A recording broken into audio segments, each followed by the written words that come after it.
Quinta-feira Santa, Missa da Ceia do Senhor. Este é o nome com que a liturgia designa essa última ceia que Jesus celebrou com os apóstolos, na qual instituiu a Eucaristia. O evangelho deste dia é segundo São João. Curiosamente, é o único dos evangelistas que não relata a instituição da Eucaristia. Mas isso não é estranho, porque São João tende a não repetir o que já tinham narrado os restantes evangelhos, os sinópticos, mas sim tende a complementá-los.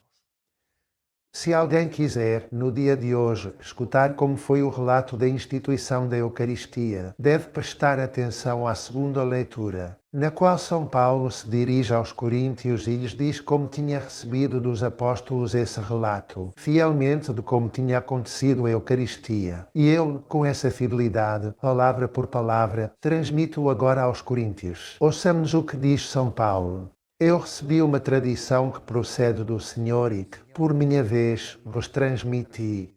Que o Senhor Jesus, na noite em que ia ser entregue, tomou o pão e, pronunciando a ação de graças, partiu-o e disse: Este é o meu corpo que se entrega por vós, fazei isto em memória de mim. Do mesmo modo tomou o cálice, depois de cear, dizendo: Este cálice é a nova aliança no meu sangue. Fazei isto cada vez que o beberdes, em memória de mim. Por isso, cada vez que comeis deste pão e bebeis do cálice, proclamais a morte do Senhor até que Ele venha. Este é o relato da instituição da Eucaristia. Podemos dizer que esta é a fotografia. Mas agora vamos ao Evangelho de São João. E nele encontramos, não a fotografia da instituição da Eucaristia, mas a radiografia, ou seja, uma compreensão teológica, para que compreendamos o que é a Eucaristia por dentro. E então, São João, como dissemos, em vez desse relato da instituição da Eucaristia, narra o episódio do lava-pés. Jesus, no meio dessa última ceia, fez um gesto surpreendente, um gesto simbólico, no qual nos explica o caminho que Deus tomou para redimir o mundo. É uma catequese cristológica. Como é isso? Pois bem, vejamos o que era isso do lava-pés. Era uma tarefa atribuída aos servos. Quando alguém chegava a uma casa judaica, eram os criados que lavavam os pés dos viajantes ou dos hóspedes. Se alguém entrava numa casa romana, eram os escravos que lavavam os pés. Então, como foi que Jesus realizou esse gesto? Não podemos deixar de recordar o hino de São Paulo aos Filipenses, no capítulo 2, que diz: Cristo, apesar da sua condição divina, não fez alarde da sua categoria de Deus. Pelo contrário, esvaziou-se de si mesmo e assumiu a condição de escravo, tornando-se semelhante aos homens.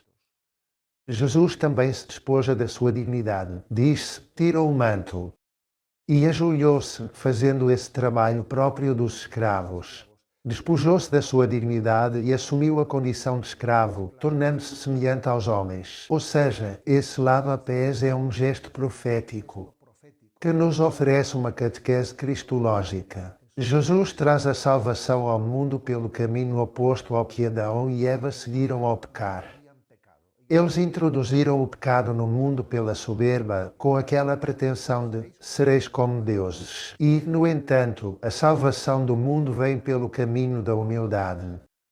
Deus, que oculta a sua condição divina e assume a condição de escravo, ajoelha-se diante de nós, lava e enxuga os nossos pés sujos, para nos tornar dignos de participar no banquete do Senhor. É uma catequese cristológica, que obviamente também é um ensinamento moral e espiritual.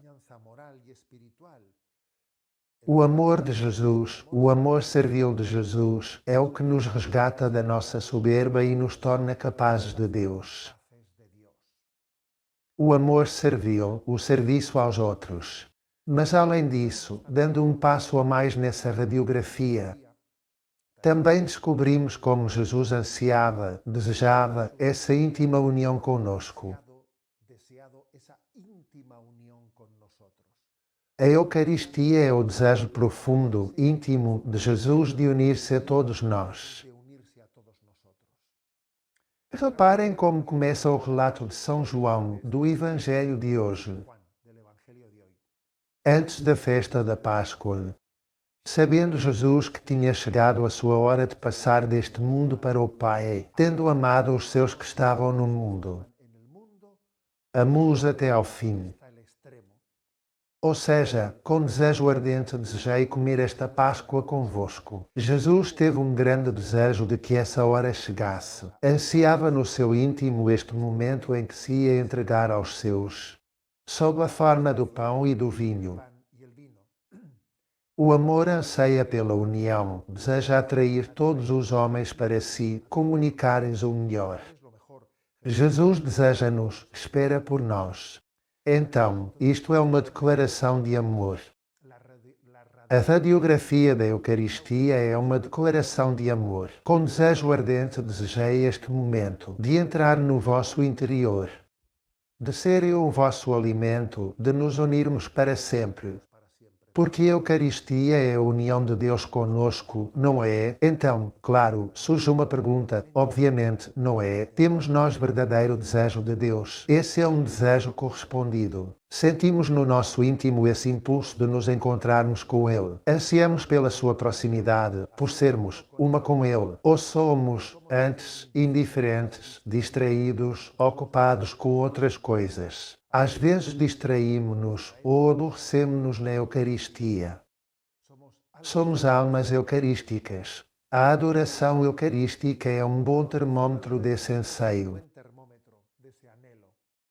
Quem anseia pela Eucaristia, quando esta termina, procura a adoração eucarística. A adoração eucarística é como uma continuação da Eucaristia. Portanto, um bom sinal de que também nós partilhamos desse anseio de Jesus.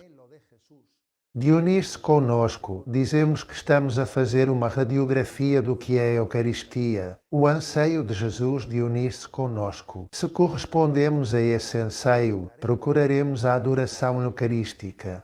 Essas capelas de adoração perpétua, que estão tão difundidas em muitos lugares do mundo, são lugares onde queremos responder ao amor com amor. Amor com amor. Amor com amor é o lógico. E, ao mesmo tempo, também outro sinal de que compreendemos esse anseio de Jesus na Eucaristia, é o de eucaristizar as nossas vidas. Permite-me usar este verbo. Eucaristizar as nossas vidas. O que é isso de eucaristizar a vida? Pois é fazer nossas as atitudes de Jesus. Quando ele disse, tomai e comei, isto é o meu corpo, este é o meu sangue que se derrama por vós. Ou seja, dar a nossa vida, entregar a nossa vida ao serviço dos outros, derramar a nossa vida, derramar o nosso sangue, derramar os dons que Deus nos deu. Não ficar com eles, não possuí-los como propriedade, mas entregá-los tal como Deus nos os entregou a nós. Eucaristizar a nossa vida. Desejo a todos vós que neste dia de Quinta-feira Santa, da instituição da Eucaristia, cresçamos no amor à Eucaristia, no amor ao Senhor, que permanece junto de nós. A bênção de Deus Todo-Poderoso, Pai, Filho e Espírito Santo, desça sobre vós.